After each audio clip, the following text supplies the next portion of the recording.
오늘 재정의 두려움에서 자유라는 제목을 가지고 하나님 말씀 나누겠습니다. 여러분, 우리가 코비드-19을 지나면서 우리 마음 가운데 이렇게 두려움이 찾아오는 것을 보게 돼요. 미래에 대한 두려움 우리 마음 가운데 있습니다.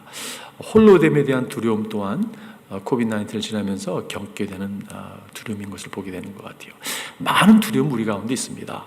우리가 특별히 실질적으로 두려움 가운데 재정에 대한 두려움이 우리 가운데 이렇게 찾아오는 것을 보게 돼요.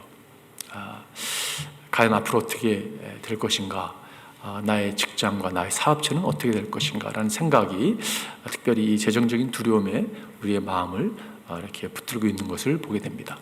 이런 상황 가운데서 오늘 주님께서 우리에게 두려움 가운데 있는 우리에게 이렇게 말씀을 선포하고 있다는 생각을 해보았어요. 오늘 여러분 본문의 말씀 가운데 저는 키버스를 19절로 뽑아봤습니다. 여러분, 오늘은 4월 19일입니다. 4월 19일, 2020년 4월 19일인데 이 4월 19일에 혹시 우리가 재정적인 두려움 가운데 빠져 있다면 빌립보서 4장 19절 여러분 기억하시고 이 말씀 붙들고 여러분과 제가 나갔으면 좋겠습니다. 빌립보서 4장 19절 너무나 잘 아는 말씀이에요. 여러분과 제가 잘 아는 말씀입니다. 한번 말씀을 다시 한번 보시겠습니다. 나의 하나님께서 자기의 풍성하심을 따라 그리스도 예수 안에 있는 영광으로 여러분에게 필요한 것을 모두 채워주실 것입니다. 여러분, 이것은 확신에 찬 그러한 하나님의 종의 간증이라고 저는 생각이 들어요. 나의 하나님께서라고 말씀하고 있습니다. 바울과 하나님과 관계가 이렇게 보여지는 것 같아요. 정말 퍼스널하게 나의 하나님께, 저 사람이 하나님이 아니라 나의 하나님께서, 그리고 하나님이라고 이야기하는 하나님의 어떻게 보면 이름을, 명예를 걸고 레피테이션을 걸고서 이렇게 말씀하고 있다고 생각해요. 나의 하나님께서 자기의 풍성하심을 따라 그리스도 예수 안에 있는 영광으로 여러분에게 필요한 것을 모두 채워주실 것입니다. 하나님께서 여러분의 필요한 것을 모두 채워주실 것이라고 말씀하고 있어요. 하나님께서 여러분에게 필요한 어떠한 부분을 채워준다고 말씀하고 있지 않습니다. 모두 채워주고 있다고 말씀하고 있어요. 여러분에게 욕심을 채워줄 거라고 말씀하고 있지 않으세요. 여러분의 필요를 채워주실 것이라고 이렇게 말씀하고 있습니다. 그리고 그것은 그리스도 예수 안에 있는 영광으로라고 표현합니다. 여러분, 이것은 그리스도 안에 있는 자들에게 적용되는 그러한 말씀이에요. 모든 사람이 적용되는 말씀이 아닙니다. 이 말씀은 예수 그리스도를 삶의 구세주로 영접한 하나님의 자녀들에게, 그리스도 안에 있는 자들에게 허락된 그러한 약속이라는 것이에요. 이것이 얼마나 감사한지 모르겠습니다. 여러분, 성경에는 수많은 약속들이 있어요. 특별히 하나님의 자녀들인 여러분과 저에게 주님께서 준비하시고 허락하신 약속이 있습니다. 신앙생활은 그런 약속을 붙들고 살아가는 인생이라고 저는 생각합니다. 하나님께서 우리에게 영적인 원리들을 많이 주셨어요. 약속을 주셨는데 약속을 성취하기 위해서는 어떤 조건들이 있는 것을 보게 되죠. 여러분과 오늘 제가 나누고 싶은 것이 있다면, 우리가 재정적으로 진정한 자유함을 누리기 위해서는 하나님의 원리, 이거를 좀 붙들고 여러분과 제가 나갔으면 좋겠습니다. 그 원리, 영적인 원리를 붙들고 진정 우리 마음 가운데 재정에 대한 두려움의 자유함이 찾아왔으면 좋겠어요. 여러분, 사실 그건 쉬운 게 아닙니다. 왜냐하면요, 우리가 재정적인 두려움 가운데 여러분 살아가고 있습니다. 그 누구도 제외 없이 그런 마음이, 두려운 마음이 우리 가운데 있다고 생각이 들어요. 첫 번째 원리를 나눈다면, 첫 번째는 하나님께 도움을 청하십시오. 하나님 우리의 필요를 채워주시는 분이라고 성경은 말씀하고 있어요.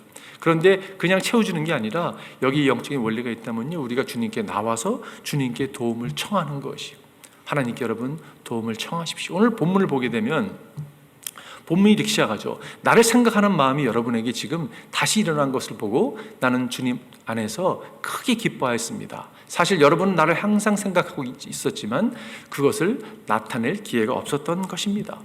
오늘 이 빌립보서의 오늘 특별히 오늘 부분은요, 사도 바울에 있어서 굉장히 퍼스널한 개인적인 그러한 서시는 것을 보게 돼요. 바울에게 재정적인 어려움이 찾아왔습니다. 그것을 가지고 바울이 빌립보 교인들 찾아간 것이 아니었어요. 그것을 가지고 하나님께 나아갔습니다. 하나님께 간구했어요. 하나님께 도움을 청했어요. 그랬더니 하나님께서 빌립보 교인들의 마음을 움직이셔서 하나님께서 그들을 통해서 바울의 필요가 채워진 바 됐다고 이야기하고 있는 것이에요. 그래서 그는 그리스도 안에서 기뻐했다라고 말씀하고 있는 I rejoice greatly in the Lord 이렇게 시작하는 걸 보게 돼요. 내가 그리스도 안에서 기뻐한다고. 왜냐? 하나님이 공급하셨기 때문에 그렇다는 것을 말씀해 주고 있는 거예요. 중요한 원리죠. 도움이 필요할 때, 우리 재정적인 필요가 있을 때 사람을 찾아가는 것이 아니라 우선순위가 하나님께 찾아가서 그분께 도움을 구하는 것이. 여러분, 하나님은 우리에게 작은 사소한 일까지도, 디테일한 것까지도 하나님께 간구하기를 원하신다는 사실, 여러분과 제가 놓치지 않길 바라요. 하나님은 우리의 작은 것까지도 우리가 하나님께 간구하기를 하나님은 기뻐하신다는 사실. 우리 가운데 보면 뭐 그러한 것까지도 기도를 합니까? 라고 이렇게 얘기하는 분들이 계세요. 그것은 하나님과의 친밀한 정말 관계에서 허락하신 축복을 경험하지 못한 사람의 모습이라고 생각이 들어요. 그 모습은요, 종교인의 모습일 수가 있습니다. 여러분, 기독교는 종교가 아니고 관계죠. 관계를 갖는 사람은 사소한 일까지도 주님께 구체적으로 기도하고 응답받고 관계를 누리며 살아가는 모습이라고 생각이 들어요. 최근에 제 등이 좀 아팠습니다. 등이 아파서 고난주간을 특별히 지나면서 매일 저녁마다 잠을 못 잤어요. 한 3번에서 4번 이렇게 잠을 계속 깨는 것입니다. 고통이 심해서 잠을 자꾸 깨면서 제가 하나님께 기도했어요. 하나님, 이 고통에서 당신은 이 고통을 없애줄 수 있는 분이십니다 라고 기도를 하는데, 날짜가 지나면 지날수록 저의 믿음이 이렇게 연약해지는 모습을 발견했습니다. 하나님은 분명히 이 고통을 없애줄 수 있는 분이십니다 라고 선포했지만 제 마음 가운데 고통이 계속되니까 믿음이 약해지는 것이요. 그리고 성금요일 예배를 맞이했습니다. 성금요일 날 예배 와서 제가 우리 데이비스 목사님께 기도 부탁을 했어요. 목사님, 제 믿음이 없습니다. 제가 믿음이 너무 약해졌습니다. 목사님이 기도해 주시면 나을 것 같다고 제가 목사님께 기도 부탁을 했습니다. 그리고 금요 예배를 끝나고 또 토요일을 맞이하고 주일 예배를 맞이했는데, 부활 주일 저녁 때 통증이 이렇게 더 심해졌던 것 같아요. 그리고 그날 제가 이런 기도를 드렸어요. 하나님, 주위 사람이 기도를 해주고 있고 저 또한 기도를 드린 하나님, 저 좀 제발 살려주세요. 제가 살려달라는 표현을 썼습니다. 이게 죽을 병은 아닌 것 같은데, 이게 뭐 내장이 무슨 뭐 어려움이 있어서 그런 건 아닌 것 같고, 이 머슬이 이제 근육이 좀 통증이 심한 것 같은데 하나님 저 좀 살려주세요 하고 잠을 잤는데, 아침에 딱 일어나는 순간 제가 잠을 깨지 않고 잠을 잘 수 있었고 오늘까지도 고통이 사라졌습니다. 여러분이 아마 그런 생각할지 모르겠어요. 날 때가 돼서 낫다, 이 근육이라는 것은 날 때에서 난 거야 라고 생각할지 모르지만 저는 그렇게 생각하지 않습니다. 저는 데이비 목사님께서 기도해 주셔서 또한 주위 사람들이 정말 우리가 하나님께 간구할 때, 여러분, 하나님은요 우리의 간구에 귀를 기울여 주시는 분이세요. 제가 그런 생각이 들었어요. 내 아들이 내 딸이 저렇게 기도를 하는데 내가 안 들어주면 안 되겠다라는 생각이 하나님으로부터 들어서 그런 일들을 행하지 않을까라는 생각이 또한 제 마음에 사실 들었었습니다. 여러분, 왜 응답받지 못할까요? 성경 뭐라고 말씀하냐면 우리가 구하지 않기 때문에. 야고보 4장 2절 후반절에 보게 되면 여러분이 얻지 못하는 것은 구하지 않기 때문입니다 라고 말씀하고 있어요. 영어로 보니까 You do not have because you do not ask God. 하나님께 ask 하는 게 얼마나 중요한지 모르겠어요.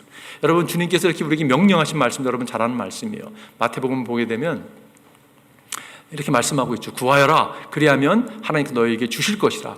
찾아라, 그리하면 너희가 찾을 것이라. 문을 두드리라, 그리하면 하나님께서 너희에게 열려주실 것이라. 여러분, 명령하고 있어요. 뭐라고 말씀하고 있다고요? 구하고 찾고 두드리라고 말씀하고 있습니다. 이것을 영어로 얘기하면 ask, seek and knock.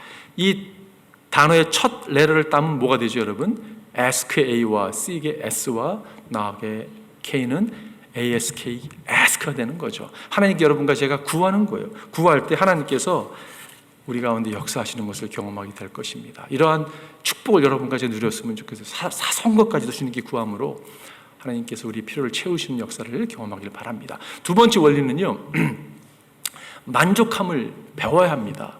우리가 여러분과 제가요, 만족함을 배워야 되는 거예요. 여러분, 재정적인 두려움의 자염을 누리기 위해서는요, 이 자족함, 만족함을 배우는 것이 얼마나 중요한지 모르겠어요. 오늘 사울이 이렇게 고백합니다. 내가 궁핍해서 이렇게 말하는 것이 아닙니다. 나는 어떤 처지에서도 스스로 만족하는 법을 배웠습니다. 배웠다고 말씀하고 있어요. 여러분, 이것은요, 타고나는 것이 아니에요. 저 사람은 참 어떤 상황에서 참 자족하는 삶을 살고 있어, 타고났어. 절대 그렇지 않습니다. 이거는 배우는 것인 것을 알 수가 있어요. 이렇게 얘기합니다. 나는 비천하게 살 줄도 알고 풍족하게 살 줄도 알고 압니다. 배부르거나 굶주리거나 풍족하거나 궁핍하거나 그 어떤 경우에도 적용할 수 있는 비결을 배웠습니다. 배웠다고 말씀하고 있는 거예요. 이것은 여러분과 제가 배웠으면 좋겠어요. 만족함을 배우는 자리 여러분과 제가 나갔으면 좋겠습니다. 여러분, 제가 한번 질문해 볼게요. 여러분의 외모를 바꿀 수 있다면 바꾸시겠습니까? 지금 가정에서 예배를 드리신 분들 한번 손 들어보세요. 나는 바꾸겠다. 무슨 수가 있어 바꾸겠다.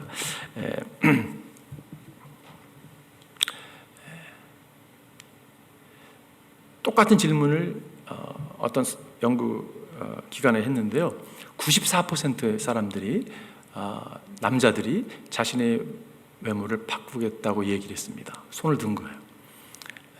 그리고 99%의 여성들이 자기 외모를 바꾸겠다고 이렇게 이야기를 했습니다. 여러분, 그 어떤 단면을 우리가 보고 있는데 그 모습이 무엇이냐면요, 우리 모습 가운데 우리의 외모를 포함해서 우리 인생을 살아가면서 사실 불만족스러운 것이 참 많은 것을 보여주는 한 단면적 모습이 아닌가 하는 생각을 해보게 돼요. 여러분, 우리가 자족하지 못하면요, 이 불만족함이라는 것은요, 이것이 비관적인 삶으로 이끄는 걸 보게 돼요. 그리고 비관적인 삶은요, 결과적으로 아주 병적인 열등감으로 이렇게 나아가는 것을 보게 됩니다. 그러니까 이 디스컨텐먼트 자체가, 불만족함이 비관적인 삶으로 이끌고 그것이 결과적으로는 자신을 바라보는 자아상이 다 망가져 버린, 어떻게 보면 병적인 열등감으로 여러분 살아갈 수 있다는 것이요. 반대로 이야기한다면 우리가 만약에 자족함, 만족함을 배울 수만 있다면 여러분과 저는요, 자신감 가운데 담대함으로 인생을 살아갈 수 있다는 그러한 발이 또한 되는 것을 보게 됩니다. 그렇기 때문에 사도 바울이 이렇게 고백한 거예요. 여러분, 사도 바울이 뭐라고 고백합니까? 나에게 능력을 주시는 분 안에서 나는 모든 것을 할 수 있습니다. 이거는 담대함이에요. 그죠? 어떤 상황이 찾아온다 하더라도 나는 담당할 수 있어. 이러한 어떠한 그 담대함, 자신감, 그것은 여러분 만족함을 배운 데서 왔다는 그러한 말이에요. 여러분, 근데 만족함이 무엇입니까? 자족함이라는 게 무엇이에요? 목적 없이 어떠한 목표 없이 살아가는, 그냥 처해지는 대로 그냥 여러분, 그것을 말하는 것은 아니에요. 기독교인의 삶은요, 명확한 목표와 목적을 가지고 살아가는 삶이죠. 근데 자족함이라는 것은 무엇이냐면, 만족함이라는 것이 무엇이냐면 나의 행복을 상황에 두지 않는다는 것이, 상황 밑에 두는 것이 아니라 내가 상황을 밟고 위에 올라서 있는 모습, 여러분, 그것이 진정한 의미에서의 자족함이라는 것이에요. 이걸 배워야 된다는 것이에요. 예를 들어서 이런 겁니다. 내가 지금 인컴이 얼마가 되면, 어떤 어마운트가 딱 되면 나는 정말 행복할 수 있을 거야 라고 생각하는 것, 그거 거짓이에요. 내가 지금 상황이 지금 이게 이런 관계적 상황이나 이런 비즈니스 상황이나 여러 가지 상황이 이것이 해결이 되면 나는 행복할 수 있을 거야 라고 생각하는 것, 여러분, 그것 또한 거짓말이에요. 왜냐하면 그거는 상황에 나를 맡겨드리는 거거든요. 그건 진정한 의미에서의 자족함을 자족함을 이야기하는 것은 아닙니다. 진정한 자족함은 어디 있냐면요, 하나님의 손 안에 있는 것이요, 예수 그리스도 안에 있는 것입니다. 여러분과 제가 이것을 붙들어 가기를 바라요. 여러분, 환경적으로 가장 유명한 얘기 잘 알잖아요. 하월 휴즈가 그 당대에 가장 부한 사람이었습니다. 세계적으로 부한 사람이에요. 미국에서만 부한 게 아니라 그 사람은 세계적으로 부한 사람이에요. 가장 부자에게 어느 사람이 와서 이렇게 얘기합니다. 당신이 얼마가 있어야지 행복할 수 있겠습니까? 그랬을 때 그분이 유명한 얘기를 하잖아요. Just a little more. 나에게 조금만 더 있으면. 그 말은 무슨 말이냐면 자족함을 배우지 못한 사람의 고백이에요. 여러분, 자족함은 환경이 있지 않습니다. 바울이 디모데전서에 이렇게 말씀하고 있어요. 자족할 줄 아는 사람에게는 경건은 큰 이득을 줍니다. 우리는 아무것도 세상에 가지고 오지 않았으므로 아무것도 가지고 떠나갈 수 없습니다. 여러분, 자족할 수 있는 사람에게는 경건은 큰 이득이 된다고 이 자족함과 만족함과 이 경건은 함께 가는 것을 보게 돼요. 다시 말해서 만족함을 배운다는 것은요, 영적인 원리를 깨달은 사람이에요. 이것은 영적인 이슈입니다. 그런데 그렇다면 우리가 어떻게 만족하는 법을 배울 수 있을까? 실질적으로 보게 되면요, 이 불만족스러운 그 언행, 그걸 멈춰야 된다고 생각이 들어요. 여러분, 가만히 사람을 이렇게 보면요, 그 사람의 마음의 입술을 통해서 표현되는 걸 보게 돼요. 여러분, 우리의 모습 잘 한번 보십시오. 내가 불만족하고 있으면요, 부정적이고 불만족한 언어를 사용하고 있게 됩니다. 근데 그것이 소스가 어디냐면 그 원천은 우리의 마음이에요. 마음 가운데 불만족스러움이 있는 거예요. 어떤 마음이 있냐면요, 비교하는 마음이 있는 거예요. 지금 어떤 관계를 비교합니다. 내 배우자와 막 비교를, 다른 사람과 비교를 하고, 이것처럼 어리석은 사람이 어디 있겠습니까, 여러분? 상황을 비교합니다. 내 인컴을 비교합니다. 내 비즈니스 사이즈 비교합니다. 그러면서 그 안에서 여러분 우쭐하기도 하고 교만이죠, 그죠? 그리고 좌절하는 모습이 있어요. 절대 비교해서는 왜냐? 하나님이 여러분과 저를 만드신 모습은요, 정말 마스터피스를 만드셨죠. 우리 안에 하나님, 우리가 여러분이 핑거프린트가 다 난 것처럼 하나님이 우리가 그리스도 안에 있다면 우리는 하나님의 wonderful and fearfully 정말 창조물이거든요. 여러분, 어떻게 우리가 비교를 당하고 비교할 수 있겠습니까? 절대 비교해서는 안 돼요. 왜냐하면 하나님의 걸작품이기 때문에 그렇습니다. 자녀들 여러분, 절대 비교하지 마십시오. 소유를 절대 비교하지 마십시오. 진정한 자족함은 물질의 환경이 있는 것이 아니라 예수 그리스도 안에 있기 때문에 그렇습니다. 세 번째 원리는요, 우리가 재정의 자유함을 누리기 위해 세 번째 원리는 믿음으로 드리는 삶을 사는 거예요. 이거는 좀 역설적이다, 이거는 논리가 맞지 않다라고 생각할지 모르겠어요. 아니, 이런 얘기잖아요. 하나님께 드림으로 우리 필요가 채워진다라는 의미잖아요, 그죠? 아니, 분명히 나갔는데 어떻게 채워줄 수 있을까 생각할 수 있는데, 여러분, 이게 영적인 원리예요. 이걸 깨달은 사람들은 이게 무슨 의미인지 너무 잘 알고 있죠. 오늘 본문에서 이렇게 얘기하고 있습니다. 빌립보의 교우 여러분, 여러분도 아는 바와 같이 내가 복음을 전파하던 초기에 마케도니아를 떠날 때에 주고받은 일로 나에게 협력한 교회는 여러분밖에 없습니다.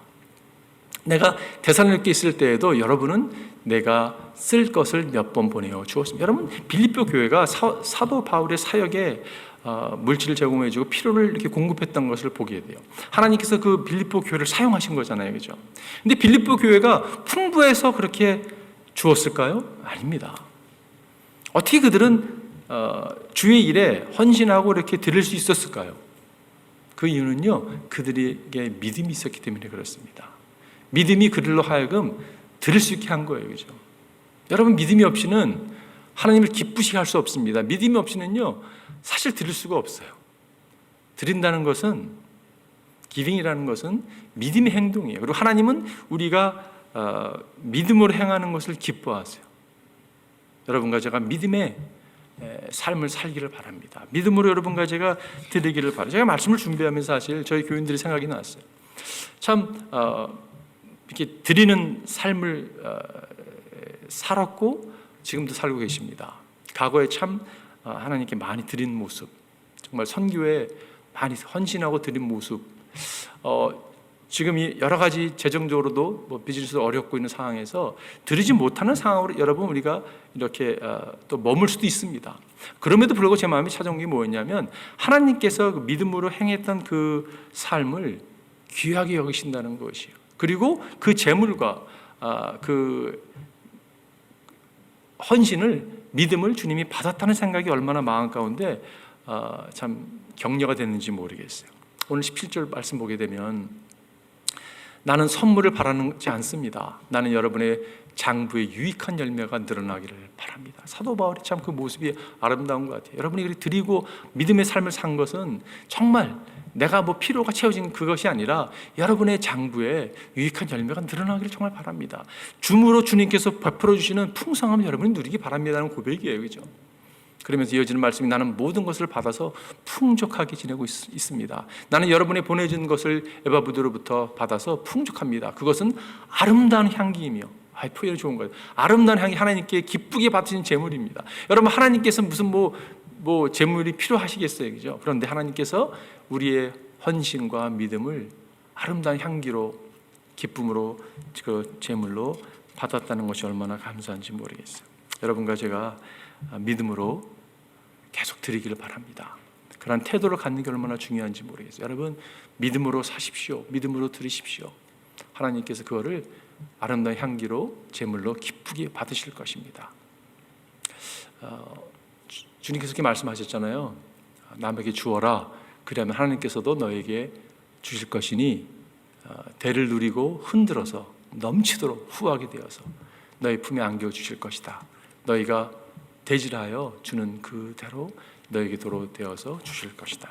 하나님께서 여러분과 삶 가운데 막 풍성하게 채워주시기를 바라요. 여러분, 성경의 사도행전 20장인가요? 20장 보면 그런 말씀 있잖아요. 주는 자가 받는 자가 복되다. 여러분, 그 삶을 여러분과 제가 누렸으면 좋겠어요. 어저께 저녁에 갑자기 말씀을 다시 보면서 그 생각이 났어요. 오래전 이야기입니다. 근데 그 생각이 나서 오랜 세월이 지났기 때문에 나눌 수 있는 것 같아요. 20몇 년 전에 이제 막 목회를 막 배우면서 막 하기 시작할 때였는데 재정적인 어려움이 너무 심했던 것 같아요. 1년 동안 인컴이 하나도 없었습니다. 아이도 어렸기 때문에 아내도 나가서 일할 수 있는 상황도 아니었고 그런 상황 가운데서 돌아보니까 하나님이 훈련을 참 많이 시켰던 것 같아요. 그리고 너무 감사했던 것 같아요. 어떻게 인컴이 하나도 없는데 미국에서 여러분 살아간다는 게 불가능하잖아요. 한 1년 정도를 정말 제로 인컴인데 하나님이 정말 까마귀를 보내셔서 먹이를 보여주시고 하나님이 이렇게 은혜를 주셨습니다. 근데 어느 하루 저희 고모님이 저에게 수고한다고 고생한다고 거금을 딱 갖다 주셨어요. 너무 감사하잖아요, 그죠? 받는 기쁨이 여러분 있죠. 딱 받았는데 기도를 하는데 하나님께서 마음이 자꾸 저희 교회 함께 섬기시는 그 전도사님이 자꾸 이렇게 바더가 되는 거예요. 그분이 자동차가 필요했는데 자동차가 없는 거예요. 그 상황에서 내가 지금 내 코가 석잔데라는 마음으로 무시하려고 하는데 자꾸 기도하면 할수록 하나님께서 저희 마음을 자꾸 움직여 주셨어요. 그리고 그걸 그냥 그대로 그냥 그 전사님의 차를 사시는데 이렇게 하나님께 드릴 수가 있었습니다. 근데 여러분 놀라운 사실이 뭐였냐면요. 전도사님 기뻐하는 게 아니라 하나님께 이렇게 통로가 돼서 작은 것에 드릴 수 있다는 것이 얼마나 기뻤는지 모르겠어요. 그때 감격이 제 마음 가운데 있습니다. 그것이 훈련의 한 과정이었던 것 같아요. 여러분, 받는 자보다 주는 자가 복되다고 성경은 말씀하고 있고요. 드릴 때의 축복과 기쁨을 경험한 사람은 다 알 수가 있죠. 여러분과 제가 그렇게 영적인 원리를 깨닫고 많이 드리는 자리에 나아가기를 주님으로 축원드립니다. 마지막 네 번째는요, 하나님을 신뢰하십시오. 여러분, 이게 영적인 원리예요. 여러분과 제가 재정적인 두려움의 자유함을 누리기 위해서는요, 하나님을 신뢰하는 거예요. 결국 인생의 이슈는 누구를 신뢰하는가에서 여러분 결정납니다. 나를 신뢰할 것인가, 하나님을 신뢰할 것인가, 내가 누군가를 신뢰할 것인가, 예수 그리스도를 신뢰할 것인가. 여러분, 이것에 결정나는 것을 보게 돼요. 오늘 본문의 말씀 가운데 다시 한번 19절을 보게 되면 나의 하나님께서 자기의 풍성하심을 따라 그리스도 예수 안에 있는 영광으로 여러분에게 필요한 것을 모두 채워주실 것입니다. 여러분, 확신에 찬 그러한 모습이에요, 그죠? 여러분과 제가 이렇게 확신에 찬 고백이 있었습니다. 그런데 여러분, 그 확신이 어디서 나온다고요? 내가 누구를 신뢰하느냐에 따라서 나오는 거예요. 여러분과 이제 하나님을 신뢰함으로 이런 확신의 고백을 하기를 바라요. 여러분, 염려한다는 것은 하나님은 나의 미래를 책임지지 않으셔라고 생각하는 모습이잖아요, 그죠? 근심한다는 말은요, 미래에 대한, 재정에 대한 근심이 있다는 말은 이 온전히 하나님께서 이 모든 재정을 주관하신다는 것에 대한 신뢰가 없는 거예요, 그죠? 여러분과 제가 철저하게 하나님을 신뢰했으면 좋겠습니다. 왜냐? 그분은 여러분과 제 영적인 아버지이기 때문에 그래요. 우리 여러분 어렸을 때 자녀를 키우면서도 그렇지만 부모님께 뭐 돈 맡겨준 것도 맡겨드린 놓은 것도 없는데 탔었어요, 그죠? 그걸 뭐 당연히 여겼습니다. 부모님은 무조건 나의 필요를 채워주는 분으로 여겼던 우리의 모습이 있어요. 자녀를 키우면서도 여러분 어린 아이들이 이렇게 뭐 당연히 이렇게 부모에게 애석하는 모습을 보게 되죠. 그래서 만들어진 시스템이 뭐냐면 부모는 벌고 자녀는 쓴다라는 시스템이 만들어진 것 같아요. 근데 여러분, 영적으로도 마찬가지입니다. 하나님께서 우리의 영적인 아비가 돼서 우리의 필요를 채워주시는 분이세요. 어렸을 때 창경원을 처음 갔을 때입니다. 뭐 여유가 있었던 가정은 아니었던 것 같고 동생들도 많았고 그랬는데 어떻게 저와 저 형님만 선택을 받아가지고 어머니 아버님과 함께 창경원을 처음 갔던 기억이 나요. 그때 제가 아직도 기억이 납니다. 제가 아버님한테 이렇게 여쭤봤어요. 아버님, 이거 감당할 수 있겠냐고.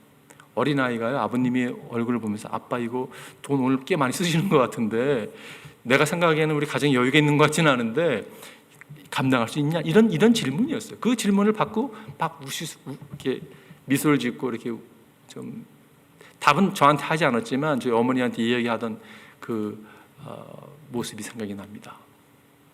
거진 50년 전의 이야기예요. 근데 여러분, 제가 그런 생각을 해봐요.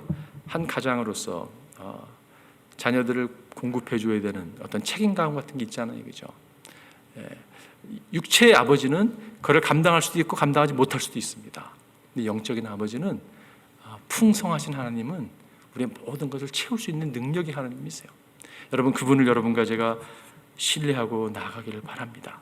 하나님 우리의 필요를 공급해 주시는 분이세요. 그걸 절대 놓치지 않는 여러분과 제가 되기를 바라요. 디모데전서에 보니까 그대는 이 세상의 부자들에게 명령하여 교만해지도 말고 더없이 재물에 소망을 두지도 말고 오직 우리에게 모든 것을 풍성히 주셔서 줄게 하시는 하나님께 소망을 두라고 하십시오. 여러분, 물질에 소망을 두지 말라고 성경은 가르치고 있어요. 누구에게 소망을 두라고요? 예수 그리스도 하나님께 소망을 두라고 말씀하고 있어요. 무엇을 신뢰하라고 이야기하고 있습니까? 물질을 신뢰하라고요? 아닙니다. 하나님을 신뢰하라고 성경은 우리에게 오늘도 가르치고 있어요. 여러분과 저의 security, 보장, 안전은 물질이 있지 않습니다. 그렇기 때문에 여러분 물질에 소망을 두어서는 안 돼요. 우리의 온전한 보장, 안전은요 예수 그리스도 안에 있습니다. 그래서 그분께 소망을 두고 여러분과 제가 나아가기를 바라요. 제가 이 말씀 참 좋아요. 주님은 당신을 경외하는 사람들에게는 먹거리를 주시고 당신이 맺으신 언약은 영원토록 기억하신다. 여러분, 이게 얼마나 격려되는 말씀입니까? 약속의 말씀이잖아요. 주님은 당신을 경외하는 하나님의 자녀들에게 먹거리를 주신다고 말씀하고 있어요. 먹고 살 수 있으면 충분하다라는 생각을 하게 되는 것 같아요. 요즘 너무 많이 드시잖아요, 그죠? 그냥 거진 격리되어가지고 그냥 세 끼를 계속 드시고 좀 줄이셔도 괜찮을 거예요. 저희들도 너무 세 끼 먹다 보니까 너무 힘들어서 좀 줄이자 우리가 두 끼로 막 상의를 하는데도 결제도 안 되기도 하고 뭐 여러 가지 갈등이 없지 않아 있는데 여러분 하나님께서 우리에게 먹을 거리를 주시잖아요, 그죠? 하나님의 자녀에게 준 약속입니다. 하나님을 경외하는 자들에게 주님은 이렇게 약속을 이루시는 분이세요. 결론을 내리겠습니다. 여러분과 제가 진정 재정에서 자유를 누리기 위해서는 여러분과 제가 선택을 해야 돼요. 계속적으로 염려하며 살 것인가를 선택할 수도 있고 하나님을 신뢰하는 것을 선택할 수가 있습니다. 여러분과 제가 만약 하나님을 신뢰하며 사는 걸 선택한다면 그것은 종교를 선택하는 것이 아니라 관계를 선택하는 것입니다. 여러분, 기독교는 종교가 아니기 때문에 그래요. 기독교는 관계입니다. 관계를 선택하기 때문에 하나님께 개인적으로 나가서 하나님께 간구할 수 있는 거예요. 하나님 도와주세요. 상황 아시잖아요. 구할 수 있고요.